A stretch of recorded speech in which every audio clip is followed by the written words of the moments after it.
இன்றைய பதிவில் நாம் பார்க்க இருப்பது கல்வி ஞானம் அதிகரிக்க 3 சிறந்த துஆக்களை பற்றித்தான் இன்ஷா அல்லாஹ் இன்றைய பதிவில் நாம் பார்க்க இருக்கின்றோம். இந்த 3 துஆக்களில் 2 துஆக்கள் மட்டும் அல்லாஹ்வுடைய திருமறையான திருக்குர்ஆனில் இருக்கக்கூடிய துஆக்கள். மிகுதியாக இருக்கக்கூடிய அந்த ஒரு துஆ நார்மலான ஒரு துஆ. இந்த 3 துஆக்களில் உங்களுக்கு எது இலகுவாக மனனமாக இருக்கின்றதோ அதை நீங்கள் ஓதிக்கொள்ளலாம். 3மே தெரியும் என்றால் அல்ஹம்துலில்லாஹ் 3 துஆக்களையும் நீங்கள் ஓதிக்கொள்ளலாம்.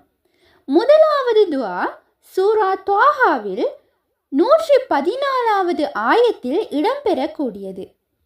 ரப்பி ஜிதுனி இல்மா. துஆவின் பொருள், இறைவா கல்வி ஞானத்தை எனக்கு அதிகப்படுத்துவாயாக.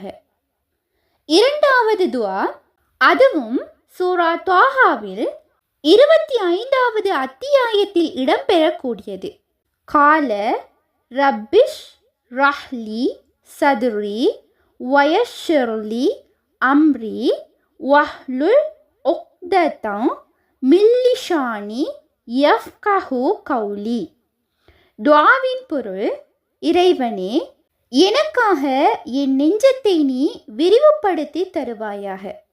என் காரியத்தை எனக்கு நீ எளிதாக்கி வைப்பாயாக.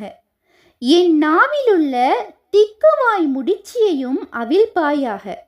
என் சொல்லை அவர்கள் விளங்கிக் கொள்வதற்காக என்பதாகும். மூன்றாவது துஆ, அல்லாஹும்ம இன்னி அஸ்அலுக இல்மன் நாஃபியா வரிஸ்கன் தய்யிபா வஅமலன் முதகப்பலா.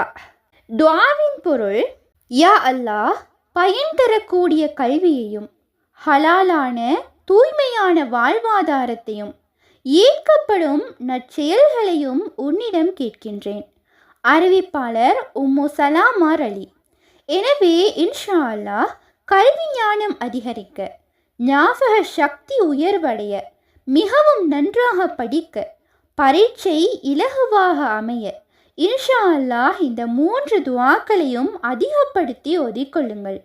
இன்ஷா அல்லாஹ் இந்த பதிவானது உங்களுக்கு பயனுள்ளதாக இருப்பின் அல்ஹம்துலில்லாஹ் என்று கமெண்ட் செய்யுங்கள். மேலும் உங்களுடைய மேலான துஆக்களில் என்னையும் சேர்த்து கொள்ளுங்கள். இன்ஷா அல்லாஹ் மற்றொரு பதிவில் சந்திப்போம். உண்மையான அறிவை தேடும் வழி அல் குர்ஆனாகும். உங்கள் ஆதரவுகளுக்கு ஜஸாக்குமுல்லாஹ் ஹைரன். தொடர்ந்தும் எம்முடன் பயணியுங்கள். அஸ்ஸலாமு அலைக்கும் வரஹ்மத்துல்லாஹி வபரகாத்துஹு.